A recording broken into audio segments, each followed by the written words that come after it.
Everyone, एक बार आपका फिर से स्वागत है हमारे YouTube चैनल संस्कृत पॉइंट पर।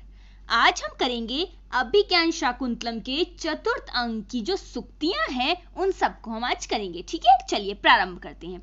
पहली है हमारी जो सुक्ति, न तादृशा आकृति विशेषा गुण विरोधिनो भवन्ति। यह किसके द्वारा कही गई है? यह कही गई है प्रियंवदा के द्वारा। यहाँ पर अनसुईया गलत लिखा हुआ है, यह प्रियंवदा के द्वारा कही गई है। और क्या कह रहे हैं?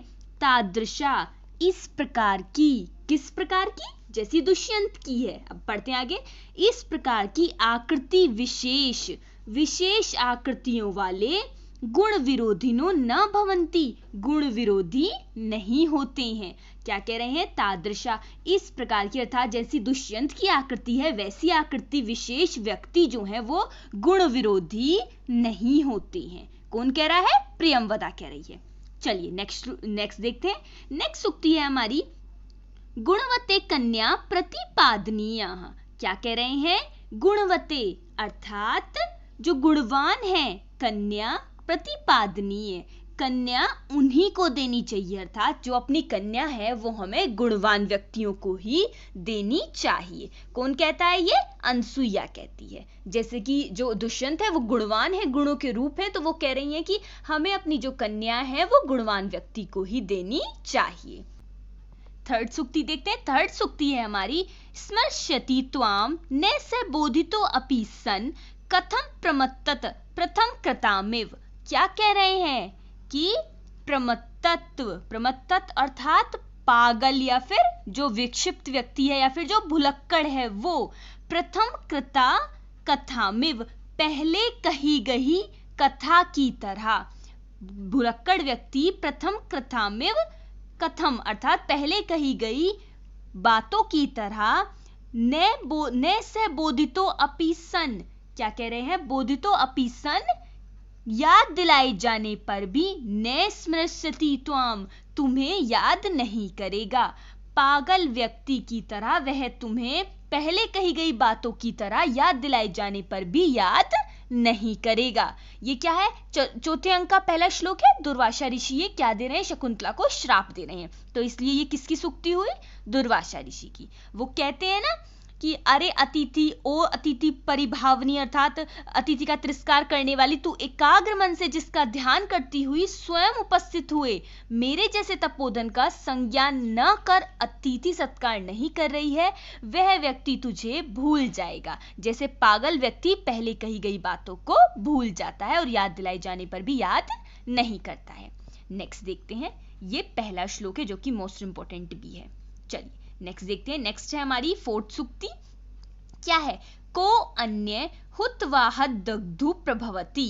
ये भी गद्य से, गद्य और यहाँ पे पद्य से तात्पर्य पद्य श्लोक और गद्य जो कि बात चल रही है, कथोपकथन चल रहा है। प्रियंवदा, ये भी प्रियंवदा का है। और क्या कह रही है प्रियंवदा? को अन्य, और कौन, हुत्व दग्धु अर्थात अग्नि के समान, प्रभवती जला सकता है।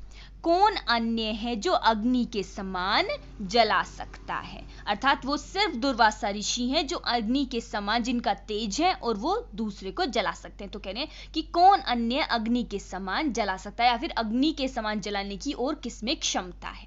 ठीक है, ये हमारी प्रियंवदा की उक्ति है। नेक्स्ट देखते हैं। अविज्ञात तपः प्रभावस्य दुहित्र जनस्य भगवता एको अपराध महिषितव्य। ये भी कौन कह रही है? प्रियंवदा कह रही है। और क्या कह रही है? कह रही है कि अविज्ञात तपः प्रभावस्य, अविज्ञात जो आपके हम तप के प्रभाव को जान नहीं सके, अविज्ञात जाना नहीं गया है तप का प्रभाव, दुहित्र जनस्य आपकी पुत्रियों से, भगवता एको अपराध महिषितव्य, एको अपराध सिर्फ एक ही अपराध, भगवते आपसे हमारा सिर्फ एक अपराध हुआ है। कौन कह रही है? ये प्रियंवदा कह रही है। किससे? अनसुईया को जब वो बताती है कि आखिरकार मैंने दुर्वासा ऋषि को कैसे मनाया है, तो वो तब बताती है कि मैंने उन्हें कहा है कि सिर्फ एक ही अपराध था कि हमने आपके तप को नहीं जाना है और ये हमारा आपकी बेटियों का सिर्फ एक अपराध हुआ है। तो वो कहती है अविज्ञात तपः प्रभावस्य दुहित्र जनस्य भगवता एको अपराध महिषितव्य, आपके प्रभाव को न जानने से आपकी बेटियों से यह सिर्फ एक अपराध हुआ है। ठीक है, नेक्स्ट देखते हैं। सिक्स्थ है हमारी, रक्षितव्या खलु प्रकृति एलवा प्रिय सखी। क्या कह रहे हैं कह रहे हैं प्रकृति पेलवा अर्थात प्रकृति जिसको प्रिय अर्थात जो प्रकृति से ही कोमल स्वभाव वाली है। प्रिय सखी कौन है? शकुंतला। हमारी जो प्रिय सखी है प्रकृति से ही स्वभाव से ही कोमल हमारी प्रिय सखी किसकी? शकुंतला की रक्षितव्या, हमें रक्षा करनी चाहिए। कौन कहती है? अनसुईया कहती है। नेक्स्ट देखते हैं 7th है हमारी को नामोष्दकेन नवमालिका सिंचती। कौन नामोष्दकेन गरम जल से नवमालिकाम नई मालिका को अर्थात जो अभी अभी प्रफुल्लित हुई है, जैसे कि हमारी शकुंतला और दुष्यंत का अभी अभी गांधर्व विवाह हुआ है तो वो एकदम नवमालिका के समान है। सिंचती सींचता है। कौन नई मालिका को जो अभी भी प्रफुल्लित हुई है उसको गर्म जल से सींचता है अर्थात कोई नहीं सींचता। कौन कहती है? प्रियंवदा कहती है, क्योंकि वो कहते हैं आपस में कि हम दुर्वासा ऋषि का जो श्राप है वो शकुंतला को जाके नहीं बताएंगे, नहीं तो वो क्या हो जाएगी? चिंतित हो जाएगी। तो इसलिए कहते हैं कि कौन नई मालिका को गर्म जल से सींचता है। ठीक है, नेक्स्ट देखते हैं 7th है हमारी तेजोद्वयस्य युगपद व्यसनोद्भ्याम लोको नियमत्त इवा आत्मदशांतरेषु। ये हमारा चतुर्थ अंक का दूसरा श्लोक है। और जो शिष्य है वो कह रहा है, शिष्य जब सोकर के उठता है तो बाहर आकर के जो वो बाहर का नजारा देखता है तो उसको कहता है कि तेजोद्वयस्य अर्थात दोनों का तेज, दो तेजों के, दो तेज किसका तेज? एक चंद्रमा का और एक सूर्य का। ये श्लोक है, श्लोक के ऊपर उन्होंने क्या रखा है? ये याति एक तो अस्त शिखरम पष्टिरोषधीना मां विष्कृतो अरुण पुरसर है एक तो अर्क अर्थात एक ओर से औषधियों के पति जो है सूर्य वो अस्त हो रहे हैं और दूसरी ओर से जो हमारे चंद्रमा है उनका उदय हो रहा है। अरुण पुरसर अर्थात आगे किसको करते हुए? अपने अरुण सारथी है उनका, उनको आगे करते हुए चंद्रमा का उदय हो रहा है। तो उसके आगे बोलते हैं कि दोनों का तेज जो है, दो तेजों के युगपद अर्थात एक साथ, व्यसनोद्भ्याम उदय होना और अस्त होना, अस्त और उदय के द्वारा लोक अर्थात संसार को आत्मदशांतरेषु नियमत्त अर्थात मानो अपनी अपनी भिन्न भिन्न आत्मदशांतरेषु अपनी अपनी भिन्न भिन्न दिशाओं में नियमयत अर्थात नियंत्रित किए जा रहे हैं। क्या कह रहे हैं कि इन दो तेजों के एक साथ अस्त और उदय होने के द्वारा समस्त संसार को अपनी अपनी अस्त और उदय की अलग अलग दिशाओं में नियंत्रित कर दिया जाता है।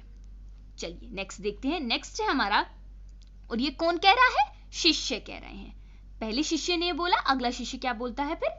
इष्ट प्रवास जनित अन्य बला जनस्य दुखानी नूनम अतिमात्र दुःसहानी। ये जो हमारा चतुर्थ अंक का तीसरा श्लोक है उसी का ये अगला पार्ट है। कह रहा है, ये भी शिष्य कह रहा है। शिष्य कह रहा है, क्या कह रहा है कि इष्ट प्रवास जनिताः अर्थात कहाँ चले जाने पर? अपने प्रियतम के प्रवास पर चले जाने से। इष्ट जो हमारे प्रिय हैं, प्रवास पर जनिताः चले जाने पर होने वाला जो महसूस होता है वो क्या? दुखानी, जो दुख है वो अति मात्र सुदुःसहानी अत्यधिक दुख देने वाला हुआ करता है। और किसका? अबला जनस्य ललनाजन का। ललनाजन अर्थात वो स्त्रियों को कह रहे हैं कि जो स्त्रियां हैं उनके जब प्रिय प्रवास पर चले जाते हैं तो ये जो दुख होता है वो अत्यधिक दुस्सहस होता है अर्थात सहस करने योग्य नहीं होता है। ठीक है, ये कौन कह रहा है? शिष्य कह रहा है। 10th सूक्ति देखते हैं अपनी। हमारी 10th सूक्ति क्या है? दुःखशीले तपस्वी जने को अभ्य अर्थाम अर्थात क्या कह रही है वो? दुःखशीले, जिनका जो चरित्र है वो दुखी सा रहता है अर्थात जो चिड़चिड़े स्वभाव वाले हैं, तपस्वी जने तपस्वियों में से, को अभ्य अर्थाम अर्थात किससे प्रार्थना की जाए? कौन कह रही है? अनसुईया कहती है। जब वो सोचती है कि भाई दुष्यंत तो चला गया है और ना ही उसने कोई पत्र वत्र भेजा है शकुंतला के पास, अपनी राजधानी दुष्यंत चले गए हस्तिनापुर और पत्र वत्र उन्होंने कुछ भेजा नहीं है, तो अब उन्हें अगर वो बात भूल गए हैं श्राप के कारण तो उन्हें ये अंगूठी देकर के वापस कैसे याद दिला जाए? तो वो सोचती है कि क्या इनमें से किसी जो हमारी तपस्वी हैं इनमें से किसी के हाथ वो अंगूठी हस्तिनापुर भेज दी जाए। तब वह सोचती है कि दुःखशील अर्थात चिड़चिड़े स्वभाव वाले तपस्वियों में से किससे प्रार्थना की जाए, अर्थात वो तो बिना कुछ कहे इतना सब कुछ कह देते हैं, अगर मैंने उन्हें बात बता दी तो कितनी आगे बढ़ जाएगी। तो ये कौन कहता है, अनसुईया कहती है। नेक्स्ट सूक्ति देखते हैं कि दिष्टया धूम अकुलित दृष्टि अपि यजमानस्य पावकः एवाहुति पतितः। ये क्या कहते हैं, दिष्टया धूम आकुलित दृष्टि अपि, धूम अर्थात धुएं से कलुषित कर दी गई आंखें, अर्थात जो बंद कर दी गई हैं आंखें, उसके बावजूद भी यजमानस्य पावक एवाहुति, यजमानस्य यजमान की आहुतियां अग्नि में ही गिरी, अर्थात धुएं से बंद कर दी गई आंखों के कारण भी यजमान की आहुतियां अग्नि में ही गिरी। ये कौन कहता है, कश्यप कहता है। अर्थात उनके कहने का मतलब है, माना कि उन्होंने, दुष्यंत ने और शकुंतला ने गांधर्व विवाह कर लिया है, परंतु उनके कहने का तात्पर्य कि शकुंतला जो कि एक गुणवान है, उसे अपने अनुसार गुण रूप ही पति को चुना है, अर्थात आंखें बंद करने के बावजूद भी यजमान की जो आहुतियां हैं वो अग्नि में ही गिरी। ठीक है, नेक्स्ट देखते हैं। नेक्स्ट है वत्से सुशिष्य परिदत्त विद्याशो आचनीयसी संवृत्तः। क्या कह रहे हैं, वत्से पुत्री सुशिष्य परिदत्तः, अर्थात सुशिष्य अच्छे शिष्य को परिदत्त दी गई विद्या एवं विद्या के समान, बेटी अच्छे शिष्य को दी गई विद्या की तरह अशोचनीय सी संवर्तः, तुम अशोचनीय हो गई हो, अर्थात मुझे अब तुम्हारे बारे में सोचने की या विचार करने की कोई चिंता नहीं करनी चाहिए, क्योंकि तुमने अपने अनुरूप जो पति है उसको पहले ही प्राप्त कर लिया है। तो वो किसके प्रति कह रहे हैं, कश्यप ये उक्ति किसके प्रति कह रहे हैं, शकुंतला के प्रति कह रहे हैं कि वत्से बेटी, जिस प्रकार अच्छे शिष्य को दी गई विद्या की तरह तुम भी अशोचनीय हो गई हो। जैसे एक अच्छे शिष्य को दे करके जो टीचर है वो मुक्त हो जाता है कि वो ऑलरेडी अच्छे से ग्रहण कर चुका है विद्या, तो ऐसे ही तुम भी अशोचनीय हो गई हो, अर्थात मुझे तुम्हारे विषय में अब कोई भी चिंता नहीं करनी चाहिए। नेक्स्ट सूक्ति देखते हैं। नेक्स्ट सूक्ति है हमारी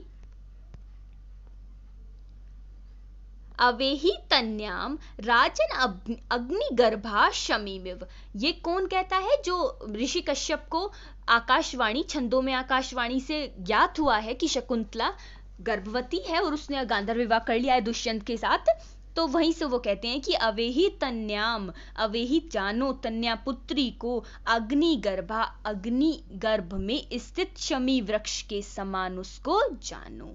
ठीक है, अपनी पुत्री को अर्थात शकुंतला को शमी वृक्ष के समान गर्भ में आग रखने वाले के समान उसको आप जाने। आशीष जो हमारी अशरीरी वाणी है छंदों में, उसने ये कहा है। ठीक है, नेक्स्ट देखते हैं। 14th है हमारा सूक्ति जाते भ्रतुर बहुमान सूचक महादेवी शब्द लभस्व। ये क्या है, जब हमारी जो शकुंतला है वो अपने पति घर जाने के लिए रेडी हो चुकी है, जा रही है, तब जो तपस्वी है वो उसको आशीर्वाद देते हुए कहती है, पहली तपस्वी जाते अर्थात बेटी, भ्रतुर बहुमान सूचक, भ्रतुर बहुमान सूचक से तात्पर्य है कि अपने पति से बहुमान अत्यधिक सम्मान सूचक शब्द क्या, महादेवी, इसको तुम प्राप्त करो। अर्थ तो जो पहली तपस्वी है वो क्या कहती है कि बेटी, अपने पति से तुम सम्मान सूचक शब्द महादेवी को प्राप्त करो, अर्थात जो महादेवी शब्द है वो सम्मान सूचक है और अपने पति से तुम उसको प्राप्त करो।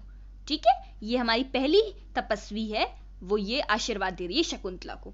15 देखते हैं और आज की वीडियो की अंतिम सूक्ति, बाकी की हम जो है वो नेक्स्ट वीडियो में करेंगे। वत्से वीर प्रसविनी भवः, अर्थात वत्से पुत्री वीर प्रसविनी, वीर पुत्र को तुम प्राप्त करो, भव अर्थात प्राप्त करो, वीर पुत्र को तुम प्राप्त करो, वीर पुत्र को जन्म दो। क्या है, ये द्वितीय जो तपस्वी है उसने दिया है क्या, कि तुम वीर पुत्र को प्राप्त करो। ऐसे ही तृतीय तपस्वी है वो भी देती है, क्योंकि जब शकुंतला जा रही है तब ये सब हमारे आशीर्वाद हैं वो चल रहे हैं। ठीक है, आज की वीडियो के लिए इतना ही। 15 सूक्तियां हमने आज कर ली हैं, लगभग 44 सूक्तियां हमारी अभिज्ञान शाकुंतलम में के चतुर्थ अंक में है, बाकी की हम नेक्स्ट वीडियो में करेंगे। तब तक के लिए आप अपना ध्यान रखिए और अच्छे से तैयारी करते रहिए। चलिए आपके लिए एक इंपॉर्टेंट सा क्वेश्चन आप बताएंगे, को नामोष्ट के नवमालिका संचिति, ये किसके द्वारा कही गई है सूक्ति। ओके, चलिए नेक्स्ट वीडियो में मिलेंगे, तब तक के लिए आप अपना ध्यान रखिए। हमसे जुड़े रहने के लिए आपका बहुत बहुत धन्यवाद।